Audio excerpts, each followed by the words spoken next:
Halo teman-teman, pada hari ini saya Sian Al-Khairi Musyafa dari angkatan ke-17 akan melakukan sosial eksperimen kepada teman-teman sekitar mengenai tema Zero Waste. Nah, di belakang kamera ada satu orang nih yang lagi nganggur kayaknya deh. Ayo deh kita tanya-tanyain. Yuk, langsung ikutin aja. Kak, lagi sibuk apa nih? Iya, biasa. Nah, saya kan gap year nih. Iya. Jadi selain belajar, aktivitas saya sih mengikuti bimbel. Terus saya juga berjualan sama teman-teman saya. Oh. Gak apa-apa nih ya, diganggu sebentar. Iya. Nah, sebelumnya perkenalan dulu nih. Saya Sian Al-Khairi dari Rimbawana mau sosial eksperimen nih mengenai Zero Waste. Nah, sebelumnya kenalan dulu dong, kakaknya siapa namanya? Oh, ya. Saya Daniel Rasitorus. Saya tinggal di Bojometeng Indah. Oke. Nah, menurut kakak nih ya, Zero Waste itu apa sih? Zero waste itu biasa dikenal dengan bebas sampah nih ya. Jadi menurut saya itu zero waste itu tidak membuang sampah atau membuang sampah sangat sedikit ke TPA. Oke. Nah, menurut kakak lagi nih ya, dari Zero Waste sendiri nih, dampak positifnya itu apa sih kira-kira dari penerapan pola hidup Zero Waste? Dampak positif dari zero waste kalau menurut saya yang paling utama nih ya mengurangi sampah kan. Ya. Selain itu mengurangi sampah plastik yang sangat sulit diurai ya kan. Selain itu juga mengurangi polusi. Mengurangi polusi, oke. Nah, kalau dilihat dari sekarang nih ya, kan di dunia juga populasi manusia nggak sedikit ya, banyak juga nih. Bahkan hampir setiap hari tuh di wilayah Jakarta dan sekitar juga penyetoran sampah per hari itu 7.000 ton kan ya. Nah, menurut kakak sendiri nih ya, apa sih keuntungan dari penerapan pola hidup zero waste untuk saat ini? Kira-kira efektif nggak? Menurut saya sih efektif. Karena apa tuh? Karena menurut saya kalau misalnya sampah berkurang nih ya, sampah berkurang otomatis polusi juga berkurang juga kan. Nah, dampak kedepannya juga bisa lebih baik terutama ke generasi penerus bangsa ini kan kayak nggak adil gitu kalau misalnya kita nih sekarang foya-foya membuang sampah sembarangan ya kan, tidak menerapkan zero waste. Nah, nanti akibatnya itu bisa ke generasi selanjutnya. Nah, kan udah tahu nih ya basic dari zero waste itu apa segala macam. Nah, kalau dari Kak Daniel sendiri nih, menurut Kak Daniel pola hidup zero waste itu sama nggak sih kayak pola hidup minimalis? Menurut saya sama sih. Ini kalau misalkan minimalis itu kan, pola hidup minimalis kan membeli barang secukupnya.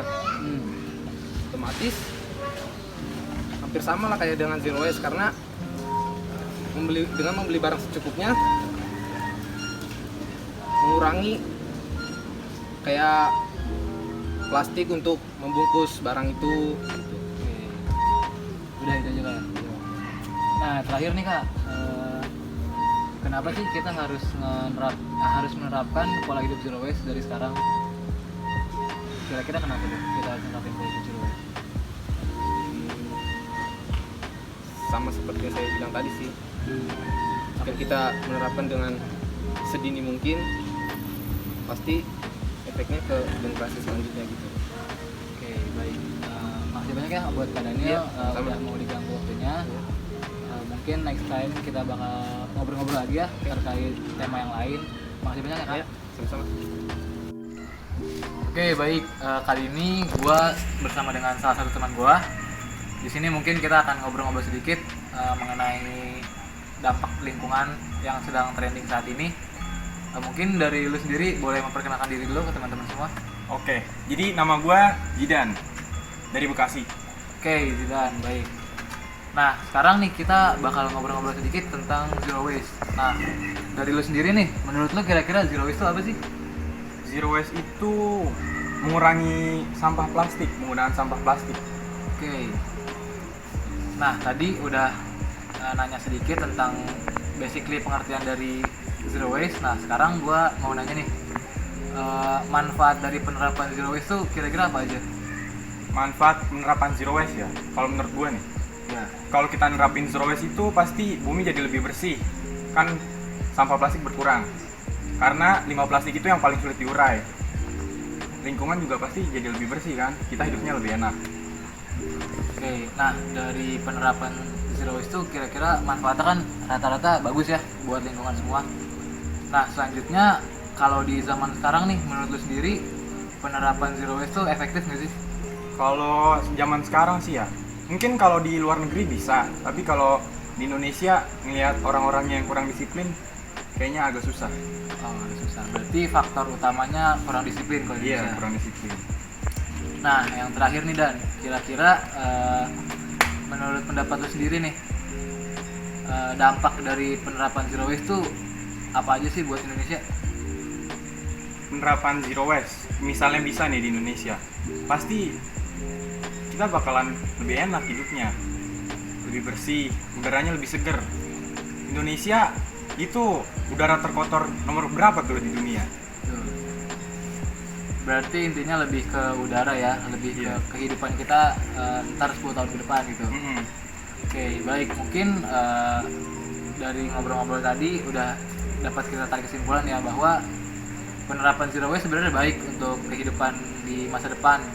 Baik juga buat lingkungan. Kenapa? Karena kita bisa menjaga bumi kita dan juga melestarikan bumi.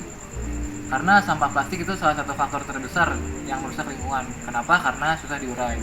Mungkin buat teman-teman semua sekarang boleh tolong dikurangin pemakaian sampah plastiknya, karena ya itu buat kebaikan kita juga, buat kehidupan kita juga, buat nanti kelangsungan dari adik-adik kita semua gitu. Karena yang nikmatin bumi bukan cuma kita aja kayak. Iya, bener banget. Karena anak-anak kecil juga nanti pasti gedenya mereka akan masih pengen gitu nikmatin bumi yang emang bagus ini. Mungkin cukup sekian ngobrol-ngobrol kita, dilanjut next time. Kira-kira menurut Undo sendiri nih, manfaat dari zero waste apa sih? Ya manfaatnya sih bisa mengurangi produksi sampah, bisa hidup menjadi lebih sehat. Nah, kan kita juga udah tahu nih ya, umur bumi itu udah lumayan tua kan. Nah, menurut Undo sendiri, di zaman sekarang untuk penerapan zero waste itu kira-kira efektif nggak sih? Ya kalau menurut saya sih efektif ya, karena orang-orang di bumi ini masih belum sadar akan buang sampah sembarangan. Ya kalau mau menerapkan zero waste ini ya sangat efektif bagi kesehatan bumi kita ini. Oke. Nah, selanjutnya nih Kak, untuk penerapan zero waste sendiri, kira-kira contohnya itu apa aja sih? Ya contohnya sih yang saya tahu kalau misalnya kita pergi ke Indomaret pakai kantong plastik, kantong plastik sendiri, beli minum pakai minum tumbler gitu-gitu. Oke, berarti istilahnya mempergantikan plastik lah ya. Iya. Nah, terakhir nih Kak, dampak dari penerapan zero waste itu kira-kira apa aja sih buat lingkungan kita? Ya dampaknya misalnya melestarikan lingkungan hidup sih, itu buat ikan-ikan di laut kan. Kalau sampah di laut, kalau ini kan langsung ikan juga mati. Kalau kita melestarikan lingkungan hidup kan semuanya bisa sehat. Oke, baik, mungkin cukup sekian ya obrolan kita kali ini. Buat teman-teman semua, pesannya tolong banget dijaga lingkungannya. Kenapa? Karena salah satu dampak dari kerusakan lingkungan adalah sampah plastik. Nah, jangan lupa kalau misalkan kemana-mana selalu bawa tas sendiri atau tumbler sendiri. Mungkin sekian dari kami. Wassalamualaikum warahmatullahi wabarakatuh.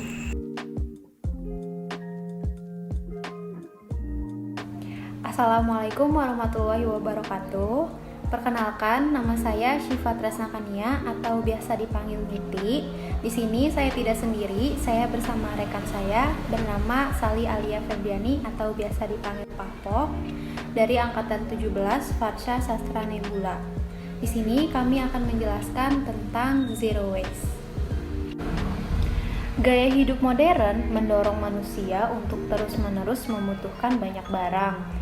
Kita suka nggak sadar kalau membeli barang sama aja menghasilkan sampah, apalagi barang yang sekali pakai. Aktivitas manusia semakin beragam setiap harinya, dan semakin banyak pula barang dan produk yang dibeli, sehingga sampah yang dihasilkan sudah melebihi dari kemampuan alam untuk menyerapnya. Menyadari sistem pengolahan sampah di Indonesia yang belum maksimal dan gaya hidup modern dan konsumtif yang destruktif terhadap alam, pada akhirnya kita sudah tiba dalam kondisi di mana zero waste sangat diperlukan demi kejar mimpi menyelamatkan bumi dan generasi manusia selanjutnya.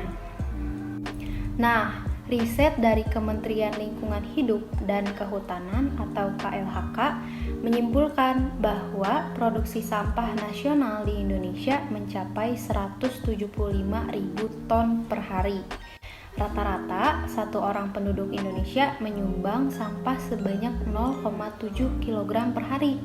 Jika dikalkulasikan dalam skala tahunan, Indonesia menghasilkan sampah sebanyak 64 juta ton.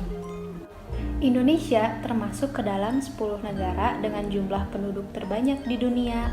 Banyaknya penduduk yang tinggal di sebuah negara tentunya akan mengumpulkan sejumlah persoalan. Di antaranya adalah produksi sampah dan pengolahannya. Oleh karena itu, zero waste sangat dibutuhkan untuk menjadi solusi terhadap permasalahan sampah. Nah, apa sih zero waste itu? Zero waste atau bebas sampah adalah sebuah konsep yang mengajak kita untuk menggunakan produk sekali pakai dengan lebih bijak untuk mengurangi jumlah dan dampak buruk dari sampah. Tujuannya adalah agar sampah tidak berakhir di TPA atau tempat pembuangan akhir, supaya menjaga sumber daya dan melestarikan alam. Nah, kalian tahu nggak sih ada beberapa metode zero waste? Yaitu ada 5. Yang pertama ada refuse, yang kedua ada reduce, yang ketiga ada reuse, yang keempat ada recycle, dan yang terakhir ada route. Nah, 5R ini menjadi pegangan untuk membentuk gaya hidup tanpa sampah dan menggunakan sumber daya alam secara bijaksana. Tidak sedikit yang pesimis dan sarkastik dengan istilah nol sampah dan menganggap bahwa itu tidak mungkin dilakukan. Mana mungkin manusia hidup di zaman modern seperti ini tidak menghasilkan sampah. Tidak mudah untuk mengaplikasikan gaya hidup nol sampah di tengah infrastruktur dan masyarakat yang belum mendukung. Masih banyak kita temukan makanan dan minuman dengan plastik di pasar atau supermarket. Nah, perlu kalian ketahui bahwa gaya hidup zero waste bukan berarti mengkriminalkan barang-barang plastik, barang sekali pakai, dan sejenisnya. Konsep zero waste lebih kepada pengendalian diri kita untuk tidak lagi konsumtif dan bertanggung jawab terhadap lingkungan. Kita menjadi lebih sadar terhadap apa yang kita beli dan konsumsi, dan bagaimana dampaknya terhadap lingkungan. Karena zero waste adalah gaya hidup, tentunya butuh proses untuk menjalaninya. Lakukan perlahan tapi pasti dan konsisten. Hal yang bisa kamu lakukan di awal adalah perbanyak literasi, update dengan informasi terkait kondisi lingkungan kita. Kesadaran terhadap dampak untuk lingkungan yang akan didapat dengan kita mengaplikasikan gaya hidup zero waste di kehidupan sehari-hari akan menjadi motivasi untuk menerapkan gaya hidup bebas sampah saat ini. Gaya hidup zero waste membantu kita untuk mengevaluasi gaya hidup dan melihat bagaimana sesuatu yang kita konsumsi bisa berdampak terhadap lingkungan. Bumi, tempat satu-satunya manusia tinggal, saat ini sedang dalam kondisi kritis. Yuk kita saling mengingatkan dan belajar untuk lebih peduli dan berbuat sesuatu terhadap kelangsungan bumi kita. Menerapkan gaya hidup zero waste adalah salah satunya. Apa saja sih manfaat zero waste itu? Yang pertama, minim sampah, karena tujuan utama zero waste adalah mengurangi sampah. Yang kedua, kamu jadi lebih sehat. Menerapkan gaya hidup zero waste akan membuat kamu jadi lebih sehat. Yang ketiga, hemat, karena kamu tidak lagi mengonsumsi makanan instan dalam kemasan yang menghasilkan sampah plastik. Bagaimana sih langkah sederhana untuk memulai gaya hidup zero waste? Karena tujuan utama gaya hidup zero waste adalah untuk membuat sampah tidak terkirim atau berakhir di TPA. Maka langkah utama untuk memulai gaya hidup bebas sampah adalah dengan memanfaatkan kembali sampah yang kamu hasilkan agar siklus hidupnya lebih panjang. Berikut ini adalah langkah-langkah sederhana untuk menerapkan gaya hidup zero waste. Yang pertama, memanfaatkan barang yang tidak dipakai. Beberapa dari kita mungkin berpikir untuk membeli barang baru demi gaya hidup zero waste. Sebenarnya kamu bisa memanfaatkan barang-barang yang kamu miliki dan masih bisa dipakai berulang kali. Misal, kamu sulap baju bekas menjadi tas belanja sendiri. Dengan begitu, kamu tidak perlu menambah jumlah barang di rumah. Yang kedua, membeli makanan secukupnya. Percaya atau tidak, Indonesia itu ternyata negara yang memproduksi sampah makanan terbesar kedua di dunia. Nah, jadi beli makanan sesuai porsimu dan jangan berlebihan. Nah, selalu bawa wadah makanan saat kamu sedang makan di luar rumah untuk menampung makanan yang tersisa untuk kamu konsumsi lagi nanti. Yang ketiga, think before you buy it. Kita pasti selalu mencari atau membeli barang yang praktis dan kadang tergoda dengan keinginan impulsif kita. Akhirnya kita tidak berpikir panjang apakah ini kebutuhan atau keinginan dan kemana perginya barang ini setelah dikonsumsi. Coba deh mulai menjadi smart consumer dengan hanya membeli barang yang kamu butuhkan saja dan menolak bungkusan atau kantong plastik. Nah, yang keempat, mulai memisahkan sampah organik dan anorganik. Meskipun kita masih menghasilkan sampah, tapi setidaknya kita bisa membantu mengurangi dan mengolah sampah dengan memisahkan tempat sampah organik dan anorganik.